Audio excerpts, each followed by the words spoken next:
શ્રાવણ માસ મહાત્મ્ય 14મો અધ્યાય.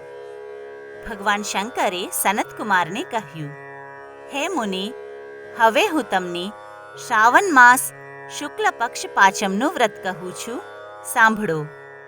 વ્રત કરનારે ચોથના દિવસે એક વખત જમવું અને પાંચમના દિવસે નક્ત વ્રત કરવું. સોના અથવા ચાંદીથી એક નાગ નિર્માણ કરવો અથવા તો કાઠ અથવા માટીથી 5 ફણોયુક્ત નાગદેવની પ્રતિમા બનાવીને પાંચમના દિવસે શ્રદ્ધા ભક્તિથી પૂજન અર્ચન કરવું. ઘરના બારણા પાસે અથવા તો પાણિયારા પાસે દિવાલ પર કંકુથી સર્પનો ચિત્ર દોરીને સવિધિ પૂજા કરવી. નૈવેદ્યાર્થ દૂધ અર્પણ કરવું. કરવીર, માલતી, ચમેલી તથા ચંપાના ફૂલો અર્પણ કરવા. રમણીય ગંધ અક્ષત ધૂપ અર્પણ કરીને ઘીનો દીવો કરવો. અનંત, વાસુકી, શેષ, પદ્મનાભ, કંબલ, કરકોટક, અશ્વ, ધૃતરાષ્ટ્ર, શંખપાલ, કાલીય તથા તક્ષક આ નાગોના કુલાધીપને હળદર અને ચંદનથી દિવાલ પર લખીને તથા નાગમાતા કદ્રુને પણ લખીને ફૂલો આદિ વસ્તુઓથી પૂજન અર્ચન કરવું. નાગદેવોનું પૂજન કરીને ભરપૂર ઘી શર્કરાયુક્ત દૂધ અર્પણ કરવું. આ દિવસે લોઢાના વાસણમાં રાંધવું નહીં.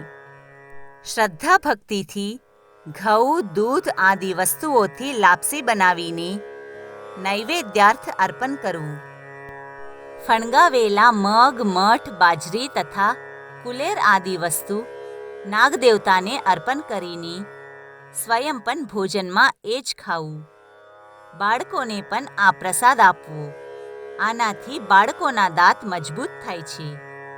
આ દિવસે સ્ત્રીઓએ સુંદર વસ્ત્રો, આભૂષણ આદિથી અલંકાર કરીને ઉત્સવ મનાવવો.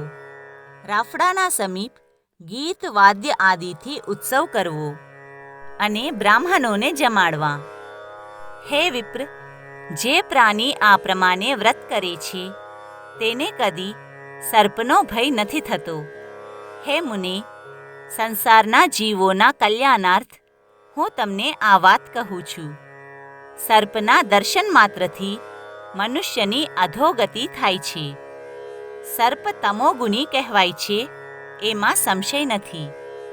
પૂર્વ વિધિ દ્વારા એક ભુક્ત આદિ નિયમ રાખીને બ્રાહ્મણો સહિત પ્રેમથી નાગનું નિર્માણ કરીને પૂજા કરવી. 12 માસ શુક્લ પક્ષના પાંચમના દિવસે આ પ્રમાણે વ્રત કરવું. નાગોના ભોજનના ઉદ્દેશ્યથી બ્રાહ્મણો તથા સંન્યાસીઓને જમાડવા.